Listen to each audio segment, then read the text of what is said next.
Buenas, bienvenidos al tercer programa de la radio escolar. Mi nombre es Jesús y también me acompañan Ismael, Hola. Eusebio Hola. y Miguel Ángel. Buenas. En este programa hablaremos sobre los diferentes tipos de web y cómo han ido evolucionando a lo largo de los años. Además, explicaremos en qué consiste el PLE, sus diferentes funciones y algunos conceptos clave. Vamos a dar comienzo al programa con los diferentes tipos de web. La web 1.0 era la red básica. En la web 1.0, los usuarios eran pasivos y no interactúan con la información. Normalmente era usada por informáticos. La web 2.0 fue una evolución importante. Se convirtió en un fenómeno social con millones de usuarios intercambiando ideas y contenido en foros, blogs o redes sociales. Por así decirlo, Internet se globalizó. Es decir, desde ese momento podías transmitir información con personas de otros países estando a miles y miles de kilómetros. La web 3.0 es la que usamos hoy en día. Se conoce como la web semántica. Es una web más inteligente, con excelentes motores de búsqueda que intentan entender el lenguaje humano. La web 4.0 propone un nuevo modelo de interacción con el usuario más completo y personalizado, no limitándose simplemente a mostrar información, sino que dé soluciones concretas a las necesidades del navegante. Nos vamos a centrar en el futuro paso a la tecnología, como es la web 4.0, que podemos ir presenciando, pero del que no hay un modelo definitivo actualmente. ¿Qué opináis? ¿Cómo creéis que puede cambiar la forma de vida este último modelo de web?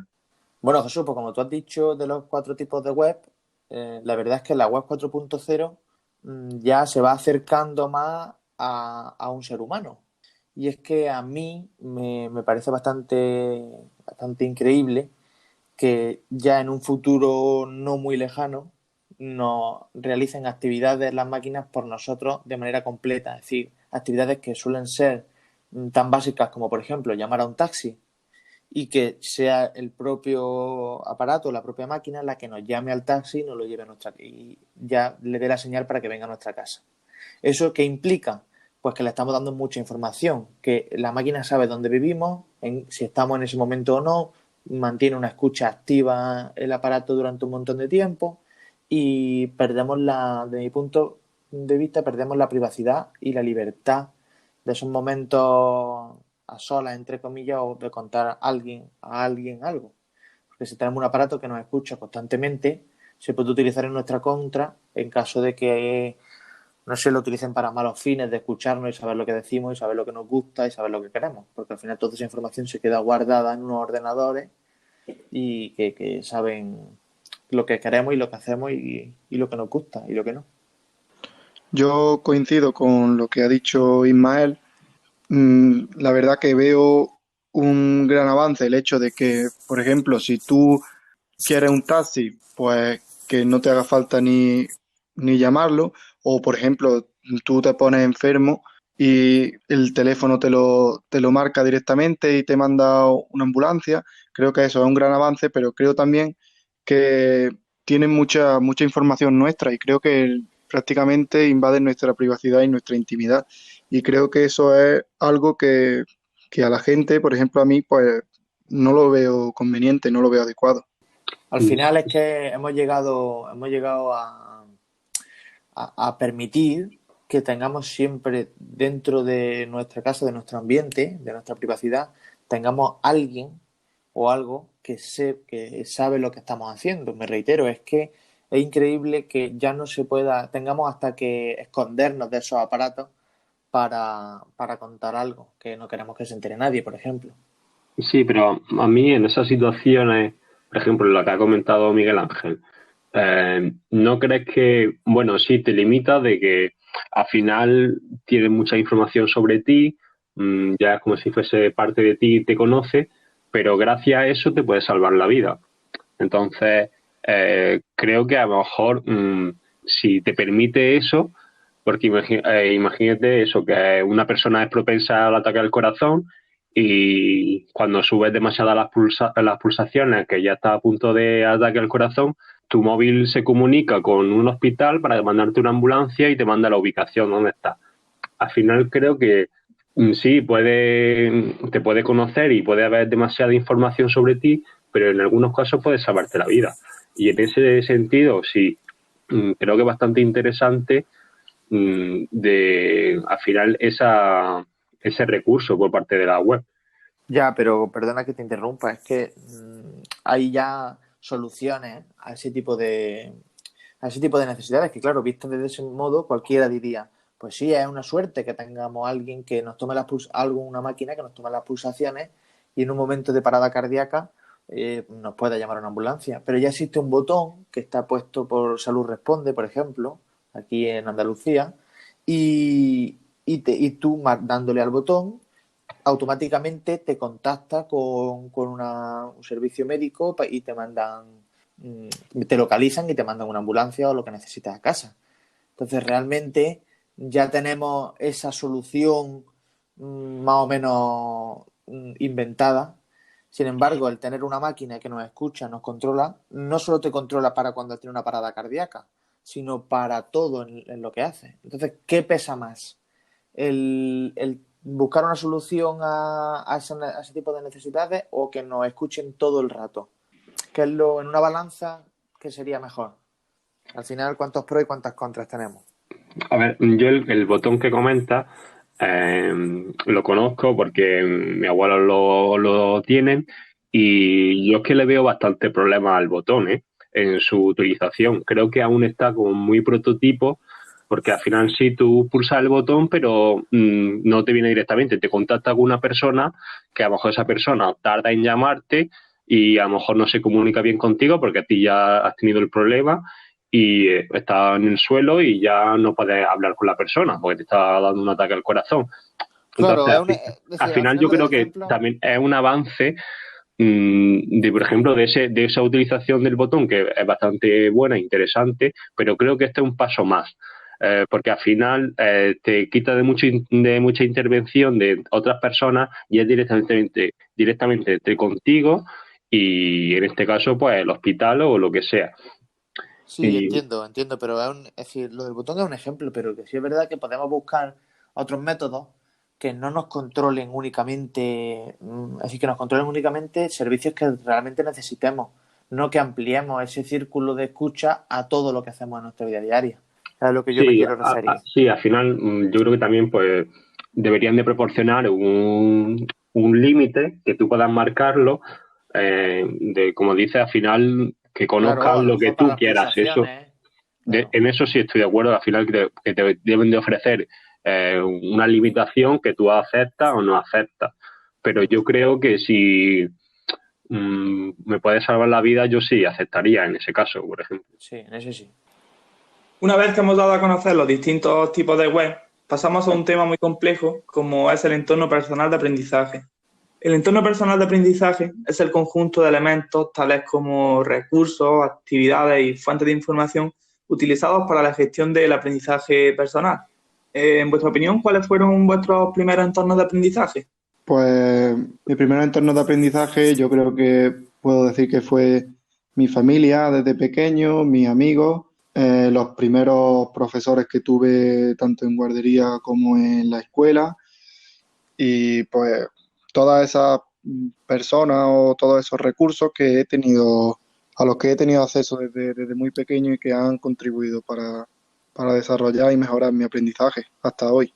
Sí, yo creo que al final todos de primera hemos tenido los entornos de aprendizaje son muy parecidos, porque al final los que te enseñan a hablar y a andar son tus padres, luego ya cuando entras en el colegio vas aprendiendo sigue aprendiendo tus padres, pero ya se añaden tus compañeros, se añaden los profesores. Al final yo creo que el entorno de aprendizaje de todo es muy parecido en los primeros años de vida. Entonces, eso al final cuando entras ya en el colegio, sobre todo principalmente el profesor, a través de los libros y a través de su enseñanza, creo que son los entornos de aprendizaje más importantes en esas primeras etapas, sin descuidar la parte de enseñanza que te tienen que proporcionar tus padres. Sí, yo también estoy con vosotros en que los primeros entornos de aprendizaje que tenemos son los de nuestros padres desde que nacemos y de los amigos y los profesores. Bueno, ahora con la entrada de Internet, ¿cómo creéis que ha cambiado los entornos de aprendizaje? Bueno, desde que ha entrado Internet, yo creo que ha cambiado totalmente el entorno de aprendizaje. Como han comentado, como acabamos de comentar, nuestros entornos siempre han sido pues la familia, los amigos, los profesores y profesoras. Sin embargo, en la actualidad, desde muy pequeños ya estamos utilizando el Internet como vía de búsqueda de información y de conocer temas básicos en nuestro día a día. Y es un punto importante porque que en un futuro quizás, como ya tenemos vía online, por ejemplo, las clases, pues que en un futuro todos sigamos teniendo, es decir, sigamos teniendo nuestras familias, a nuestros profesores y profesoras, a nuestros amigos y amigas, de manera, es decir, como entorno de aprendizaje, pero que sea todo mediante Internet. Es decir, que esté Internet por medio entre nuestros amigos, profesores, profesoras y familia y nosotros.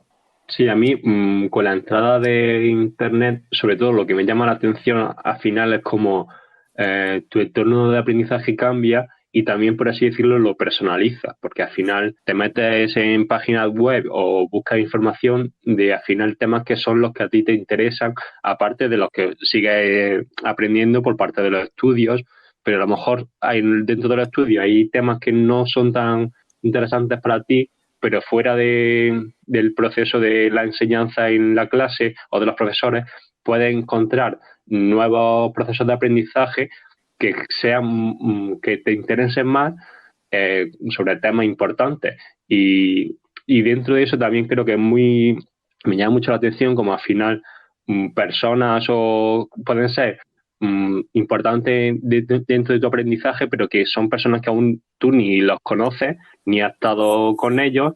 Pues, por ejemplo, si te interesa un historiador o un escritor y aprendes mucho con él, pero tú no sabes ni lo has conocido ni él conoce de tu existencia. Entonces, eso me llama mucho la atención de cómo ha cambiado en ese sentido el entorno de aprendizaje. A continuación, vamos a definir unos conceptos clave que tienen gran relación con los entornos de aprendizaje, como son el conectivismo y la pedagogía. Claro, hoy traemos dos conceptos que vienen muy, muy unidos a todo este programa, a todo lo que estamos hablando aquí. Y es que el conectivismo se define como el fenómeno digital a partir del que se establecen redes nodales de aprendizaje a través de la red digital, es decir, a través del Internet. Y la eutagogía es un concepto acuñado por Hayes y Cannon en el 2000 para designar el estudio del aprendizaje autodeterminado en los adultos y que tiene como objetivo reinterpretar y superar la andragogía. Y si no sabemos qué es la andragogía o no nos enteramos bien de esta definición, pues decimos que la andragogía es ese conjunto de técnicas de enseñanza orientada a educar a las personas adultas. Entonces, estos términos tienen mucha relación con el uso del Internet y el uso de las redes, el cómo lo utilizamos y muy relacionado a que está siempre Internet de por medio. Entonces, ¿qué es para vosotros hacer un buen uso de las redes? ¿Cómo definiríamos un buen uso de las redes? Pues yo pienso que hacer un buen uso de las redes es la utilización de las redes para mejorar o para adquirir aprendizaje, porque, no sé, dentro de los usos de las redes está claro que todos sabemos y hemos hablado ya en anteriores programas que hay usos buenos y que hay usos malos, y hacer un uso bueno de las redes, pues todo lo que te sirva para mejorar y para aprender, yo creo que es hacer un buen uso de las redes. Sí, a mí ahí hay una cuestión que me viene en la cabeza, es que al final, por lo menos un ejemplo, tú al final, si quieres, en el uso que tienen sobre las redes y sobre Internet sobre tu hijo, por ejemplo, creo que al final, a través de la enseñanza, es como debes de enseñarle a tu hijo cuál es el uso correcto de las redes sociales o de Internet, porque al final las redes sociales e Internet es un mundo tan amplio que hay tanta información que tu hijo puede perderse dentro de ese mundo, por así decirlo. Entonces creo que es muy importante que sean educados en cuál es el uso correcto para que a partir de ahí ellos le den un buen uso. Yo creo que de todas maneras estoy en acuerdo con Miguel y con Eusebio, pero hay una cosa que se nos escapa siempre y es que Internet y en sí todas las redes sociales y toda la información que hay en las páginas web y en todas las plataformas es una representación de la realidad. Es decir, no hablan de otro mundo que no sea el real. Es decir, podemos encontrar obviamente cuentos, podemos encontrar historias que sean fantasiosas, etcétera. Pero cuando hablamos de información, de conocer cosas que pasan en nuestra historia, son cosas que pasan en la realidad, que las podemos encontrar también visitando lugares, visitando museos, visitando o simplemente andando por la calle. Entonces, Internet, partiendo de la base de que Internet no representa algo que no existe en el mundo, en cuanto a la búsqueda de información, también podríamos buscar la manera de complementar el Internet con la presencialidad de visitar esos sitios, porque con Internet te enteras, pongamos un ejemplo, ¿qué es la Torre de Pisa? Pues buscamos en Internet qué es la Torre de Pisa y buscamos mucha información. Una vez que nos hemos enterado de qué es esa información, no sabemos nada más. Nos lo tenemos que imaginar en base a fotos, en base a lo que sea, al recurso que sea. Sin embargo, si nosotros visitamos, obviamente necesitamos facilidades, pero si visitásemos esa Torre de Pisa en presencialidad, encontraríamos esa misma información que encontramos en Internet y además la podemos imaginar, la podemos ver, la podemos tocar, la podemos visitar y el entorno y ver todo y entrar en ese entorno de conocer qué es la Torre de Pisa. Para terminar con el programa, vamos a dar a conocer el aprendizaje flexible. El aprendizaje flexible es una forma más de individualizar el aprendizaje, por lo que forma parte del aprendizaje personalizado. Las TIC juegan un papel importante en esta estrategia de aprendizaje, ya que ellas apoyan al alumno a que pueda tomar sus cursos en el lugar en el que sea más accesible y a la hora que se le facilite sus necesidades de agenda. ¿Tiene beneficio este tipo de aprendizaje? O dicho de otra manera, ¿el aprendizaje abierto y a distancia benefician al alumnado para que sea este el protagonista de su educación? Pues yo creo que este aprendizaje es un tipo de aprendizaje muy importante y yo creo que sí, que beneficia al alumno, sobre todo por el hecho de poder aprender lo que él quiera en el momento que él quiera y cuando él quiera, porque a veces por unos motivos u otros, el alumno no puede estar siempre disponible a la misma hora, tiene otras cosas que hacer y la verdad que creo que es un factor muy importante el hecho de que él pueda ajustar su tiempo y pueda decidir el tiempo que le va a dedicar al aprendizaje. Sí, yo estoy de acuerdo con lo que dices. El aprendizaje flexible abre muchas puertas al alumnado a que él elija el momento en el que quiere aprender y cómo quiere aprender. También ese aprendizaje flexible nos viene bien a los futuros docentes y a los docentes actuales para tener un margen de equivocación o de mejora o si en un momento en concreto no lo podemos realizar, nos preparamos mejor y lo realizamos en otro momento. Entonces yo creo que es beneficioso tanto para el alumno como para el profesor. A mí con este tipo de aprendizaje me crea una duda.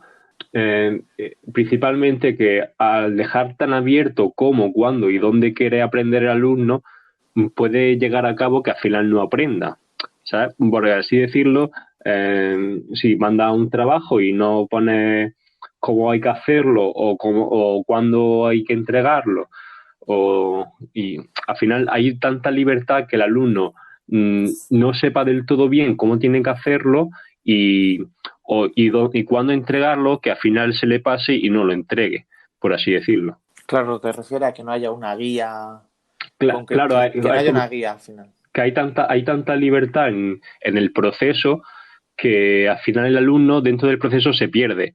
Claro. Porque no tiene, al final tú le proporcionas el conocimiento de cómo tiene que entregarlo, pero como es tan libre, al final no puede como no enterarse bien y la otra parte de cuándo... O la pérdida de motivación, también. O al final, bueno, no tengo una fecha límite de entrega, pues lo voy dejando y al final se deja y no se entrega. Claro. O se entrega a última hora rápido y se hace rápido. Entonces, al final, esa parte me deja un poco de duda de este tipo de aprendizaje. Sí, la verdad que llevas razón que eso que has dicho pues, puede ser un tipo de inconveniente, porque es verdad que sí, que puede pasarse el trabajo, puede dejarlo sin hacer o puede retrasarlo tanto por el tiempo, por el hecho de hacerlo cuando quiera que sí, que no acabe la cosa bien, sí. Hasta aquí el programa de hoy. Espero que les hayan parecido interesantes los temas tratados. No olviden pasarse por nuestra página web, donde podrán encontrar más entradas relacionadas con el programa de hoy. De igual manera, no olviden de seguirnos en nuestras redes para estar al tanto de nuestras publicaciones.